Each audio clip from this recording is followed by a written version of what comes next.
इस बड़ी खबर को लेकर आपके पास क्या अपडेट है और साथ ही हमारे दर्शकों की दिलचस्पी ये जानने में भी होगी कि वो फाइनल टीम कौन सी है जो फाइनली इस प्लान को एग्जीक्यूट करेगी, 9 सेकंड्स में इन टार को ध्वस्त करेगी। जी आदित्य, सबसे पहले मैं आपको बताना चाहूंगा कि ये जो ट्विन टावर्स है इनको गिराने की रिहर्सल प्रशासन के स्तर पर अगर बात की जाए तो अब से थोड़ी देर पहले हमने देखा कि हम यहाँ पर जिस हाईवे पर हैं जो कि लगभग 1 से 1.5 किलोमीटर की दूरी है, यहाँ पर अभी अभी एम्बुलेंस के साथ जो है रिहर्सल की गई कि किसी भी तरह की अगर मिस हैपनिंग होती है तो यहाँ से लोगों को ले जाने में कितना समय लगता है, प्रशासन ने ये चेक किया है। साथ ही हम दिखाना चाहेंगे आपको इस हाईवे पर किस तरह से अब पूरी तरह से ट्रैफिक को खाली करा लिया गया है और प्रशासन की ओर से टीमें दूसरी भी मौजूद हैं। दूसरी साइड अगर हम देखेंगे तो यहां एक बड़ी गाड़ी जो कि ट्रैफिक इंसिडेंट कमिश्नर की तरफ से यहां कमिश्नरेट नियुक्त किया गया है, इस गाड़ी को आप देखें, यहां पर पुलिस के तमाम आला अधिकारी मौजूद हैं और इस ये जेवर के लिए पति के साथ झगड़ा नहीं करती, बल्कि खुद जेवर बनाकर बेचकर महीनों तक लाखों की कमाई करती हैं। आपको भी कमाना है तो फ्रीडम ऐप को अभी डाउनलोड कीजिए। हाईवे पर पूरी तरह से अगर किसी तरह का कोई हादसा होता है तो हॉस्पिटल तक पहुंचने में कितना वक्त लगेगा, अब से कुछ ही मिनट पहले उन्होंने चेक किया है। तो प्रशासन की ओर से पूरी तैयारी है। दूसरी बात जो अदिति आपने बताया कि जो डिमोलिशन को अंजाम दिया जाएगा 9 सेकंड के अंदर, जेट डिमोलिशन की जो टीम है, साउथ अफ्रीका की जो कंपनी है, वो 45 साल का एक्सपीरियंस रखती है। आपने जिस जोहानिसबर्ग में जिस बैंक का जिक्र किया था, लिस्बन बैंक है, और उसकी इमारत 108 से 109 मीटर थी, उसको डिमोलिश किया गया था। वहां भी ऐसे ही हालात थे जहां बहुत कम दूरी में 9 मीटर की दूरी में दूसरी इमारतें थी, लेकिन सक्सेसफुली उस डिमोलिशन को अंजाम दिया गया। कंपनी का यह कहना है कि 150% हम इस बात को लेकर के संतुष्ट हैं कि जो डेमोलिशन होगा वो सेफ रहेगा और 100 करोड़ का बीमा भी करवाया गया है, क्योंकि जो इमारतें बनाई जाती हैं वो भूकंप रोधी होती हैं, यानी कि अर्थक्वेक रेजिस्टेंट होती है। 4 रिक्टर पैमाने पर जो तीव्रता का भूकंप अगर आता है तो ये इमारतें झेल सकती हैं।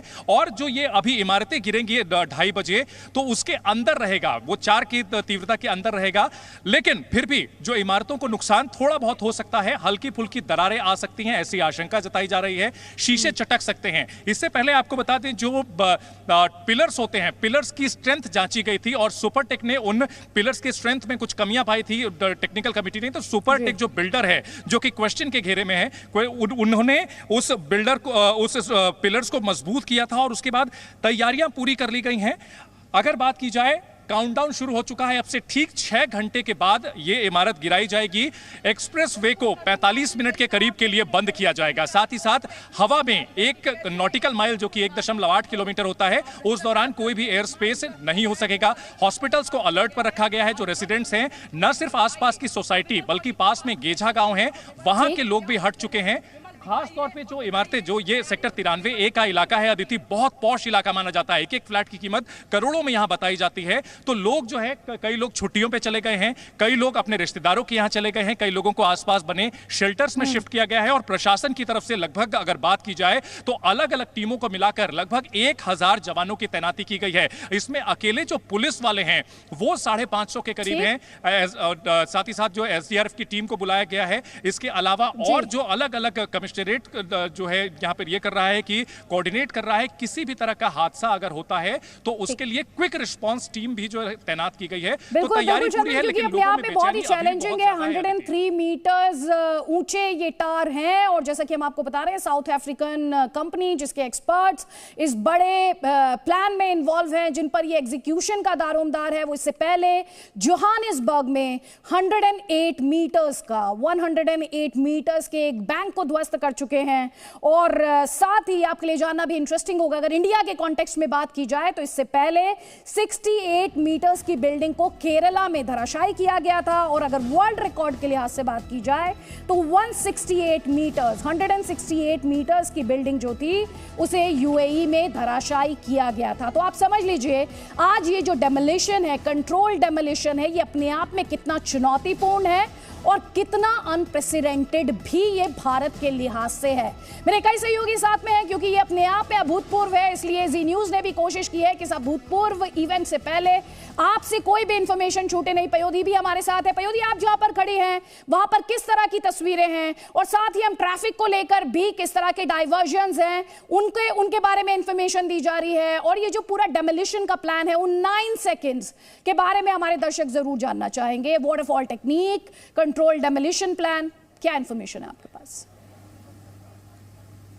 अदिति, सबसे पहले तो मैं चाहती हूँ तस्वीरों के जरिए से हम दर्शकों को समझाएं, और मेरे जो कैमरा पर्सन है राजेश, उनसे मैं कहूंगी कि धीरे धीरे जूम करें। अदिति, आप देखेंगे यहाँ पर कितना ग्रीन एरिया है पूरा, और यहाँ पर जो ये सबसे बड़ा सेंट्रल पार्क है, और इसी ये नियमों के अनुसार है। लेकिन जब हम आते हैं उन ट्विन टावर्स पर, मैं चाहूंगी जूम कर हमारे दर्शकों को दिखाएं।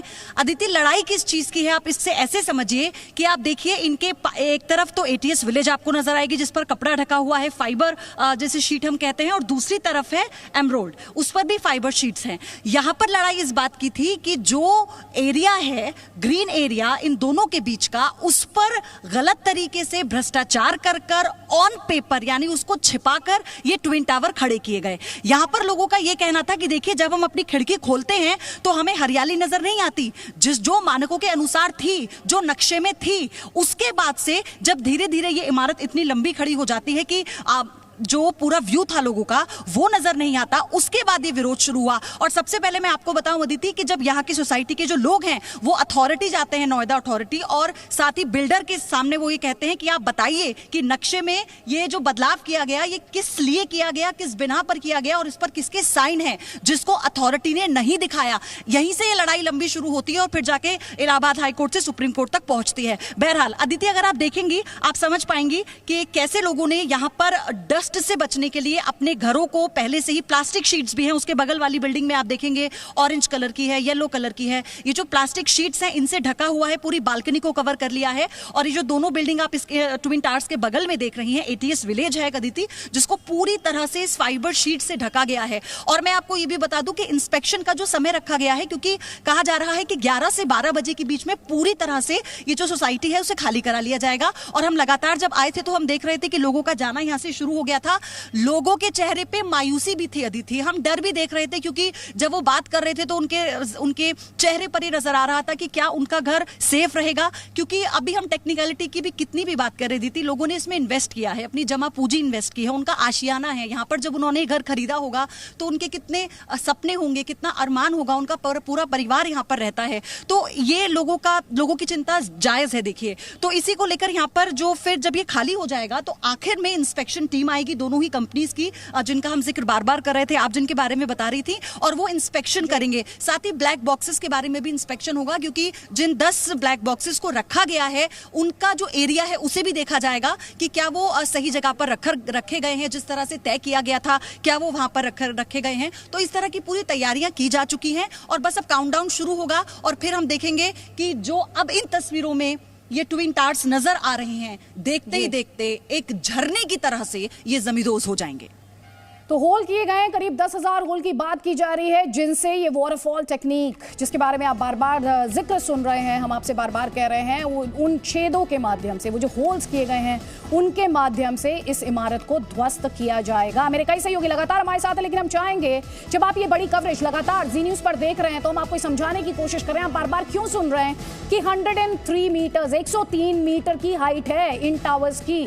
आप सोचिए ये हाइट कितनी है, आपको थोड़ा सा सरल तरीके से समझाने की कोशिश करते हैं तो 103 मीटर्स की हाइट ट्विन टावर्स की है। लेकिन आप जिन ऊंची इमारतों को जानते हैं, जिन ऊंचे मॉन्यूमेंट्स को जानते हैं, उनके माध्यम से समझिए। कुतुब मीनार आपकी नजर में बहुत ऊंचा, लेकिन सोचिए ट्विन टावर्स उससे भी कहीं ज्यादा ऊंचे। देखिए जरा, 103 मीटर्स ट्विन टावर्स, लेकिन कुतुब मीनार की बात करें तो 73 मीटर्स है। स्टैच्यू ऑफ लिबर्टी की बात की जाती है यूनाइटेड स्टेट्स में, 93 मीटर्स ही उसकी हाइट है। Twin towers statue of liberty से भी ऊंचे हैं।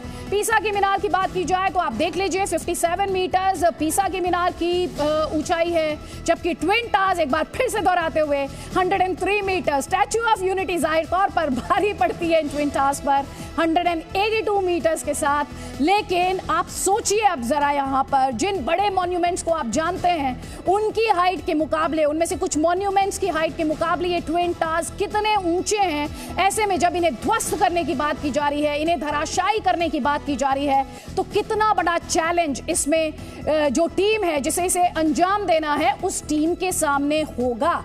ये अपने आप में सोचिए जरा, 3700 किलोग्राम विस्फोटक का इस्तेमाल किया जा रहा है, 80,000 टन मलबे की बात की जा रही है। मेरे से कई सहयोगी लगातार हमारे साथ है। जितेंद्र शर्मा, आपसे मैं समझना चाहती हूं इस वक्त वो टीम कौन सी है, वो टीम जो इस एक्सप्लोजन को, इस धमाके को अंजाम देगी, और उससे पहले का जो एसओपी है उसके बारे में हमारे दर्शकों को बताइए।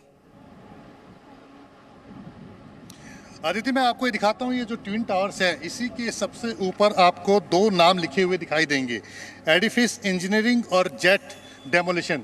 ये दो कंपनी है। जो जेट कंपनी है वो साउथ अफ्रीका की कंपनी है। जो कॉन्ट्रैक्ट दिया गया था इस बिल्डिंग को गिराने का वो एडिफिस इंजीनियरिंग को दिया गया है, और उसने फिर जेट के साथ कोलैबोरेशन किया है, और इस पूरी बिल्डिंग को जो ढहाने का काम है वो चेतन दत्ता है जो कि आगे काम संभालेंगे, जो कि जिसको कहा जाता है कि जो एक्सप्लोजन है जो इस बिल्डिंग को गिराने के लिए होगा उसको चेतन दत्ता ही पूरा करेंगे। अब इसकी पूरी कहानी में बता दूं, करीब 10 लोगों की टीम है जो इस फाइनल एक्सप्लोजन को अंजाम देगी। उस प्लान के बारे में, उस टीम के बारे में आपके पास क्या जानकारी है? क्योंकि दर्शकों के मन में यह सवाल भी होगा, जब इस एक्सप्लोजन को अंजाम दिया जाएगा तो वो अंजाम कैसे दिया जाएगा? वो लोग, वो जो फाइनल, वो जो बड़ी, जिसे वो टीम जिसे इस एक्सप्लोजन को अंजाम तक पहुंचाना है, वो टीम खुद इस टावर से कितनी दूरी पर होगी? देखिए आदित्य, मैं बिल्कुल उसी के बारे में आपको बता रहा हूं कि जो चेतन दत्ता है, एडिफिस और जेट ने मिलकर के जिस व्यक्ति को ये जिम्मा सौंपा है, जो एक्सप्लोजन करेगा, जिसने डेटोनेटर लगाया है, और उसके बाद वो बटन दबाएगा, जिसके बाद ये बिल्डिंग वाटरफॉल की तरह गिर जाएगी। इम्प्लोजन इसको कहते हैं, ताकि जो ब्लास्ट होगा वो अंदर के अंदर होगा और वाटरफॉल की तरह ये बिल्डिंग गिरती चली जाएगी। इसके वो जो व्यक्ति हैं चेतन दत्ता, वो बिल्डिंग से करीब 200 मीटर की दूरी पर होंगे। और ये पूरा मैं जो आसपास का जो एरिया है मैं उसके बारे में आपको बता दूं। मैं इस समय FNG फ्लाईओवर के ऊपर हूं जो करीब 300 मीटर की दूरी पर है। और आप इस समय, सबसे पहले मैं आपको ये विजुअल दिखाना चाहूँगा। ये जो आप विजुअल देख रहे हैं कि सबसे पहले आगे नोएडा पुलिस की गाड़ी चल रही है, 2 मोटरसाइकिल है, बीच में एम्बुलेंस है, उसके पीछे गाड़ी है। ये मॉक ड्रिल की जा रही है। इसका मकसद ये है कि अगर किसी भी तरह की अनहोनी होती है, किसी को चोट लग जाती है, जो आसपास के घरों में नुकसान होता है, या आसपास कोई इस दायरे में आ जाता है कि वो इसकी चपेट में आ जाता है, तो तुरंत वहाँ से इस फ्लाईओवर के रास्ते जो पास के अस्पताल है वहाँ पे उन लोगों को ले जाया जाएगा। इसके अलावा मैं एक चीज़ और दिखा रहा हूँ अदिति, आपको इस फ्लाईओवर पर थोड़ी दूरी पर एक वैन दिखाई दे रही होगी। ये जो वैन है इसको इंसिडेंट कमांड रूम का नाम दिया गया है। जो नोएडा पुलिस के जो DCP हैं वो इस कमांड रूम के इंचार्ज हैं, उनकी एक टीम है यहाँ पर। इस कमांड रूम के अंदर स्क्रीन लगी हुई है, यानी कि जो ये बिल्डिंग है, जो ट्विन टावर है, इसके 200 मीटर के दायरे में, आसपास के दायरे के अंदर CCTV कैमरे लगाए गए हैं।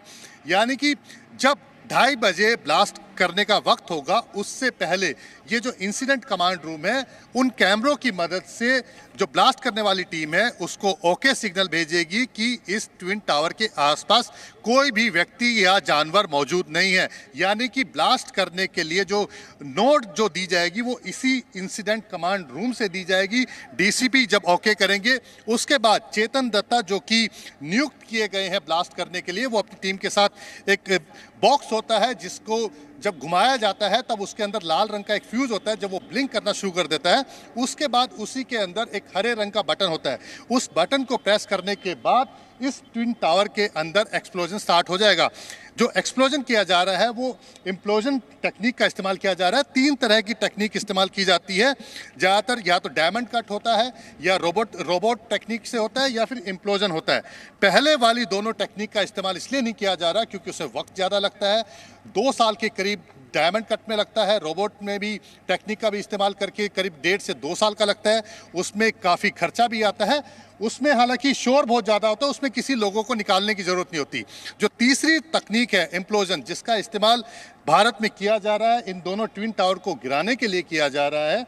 ये इसमें ब्लास्ट किया जाता है और जो बिल्डिंग है इसके जो छोटे छोटे पिलर्स हैं, कॉलम्स हैं, बीम है, उनके अंदर ड्रिल करके एक्सप्लोजन को भरा जाता है, फिर उसको डेटोनेटर से कनेक्ट किया जाता है और उसके बाद ब्लास्ट को इस तरह से किया जाता है कि बिल्डिंग अंदर की तरफ से गिरना शुरू होती है, जिससे कि बाहर की तरफ कोई असर ना आए।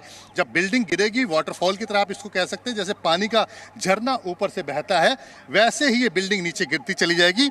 आसपास के घर को इसलिए खाली कराया गया है क्योंकि जब ये बिल्डिंग गिरेगी, 110 मीटर की ये बिल्डिंग है, 32 और 29 टावर, जब ये बिल्डिंग नीचे गिरेगी तो जो धूल का गुबार उठेगा, जो इसके अंदर स्टील का इस्तेमाल किया गया है, जो कंक्रीट इस्तेमाल किया गया है, जब वो ब्लास्ट होने के बाद ज़मीन पर गिरेंगे तो आसपास के इलाके में धूल ही धूल होगी। और इसके अलावा जब जो धमाका होगा उसकी वजह से जो आसपास की बिल्डिंग है वहाँ पर शोर इतना होगा और काफ़ी सारी चीज़ें हैं जो शीशे लगे हुए हैं या घर के अंदर क्रॉकरी है या दूसरी जो सामान है, उनको टूटने का काफ़ी अंदेशा है।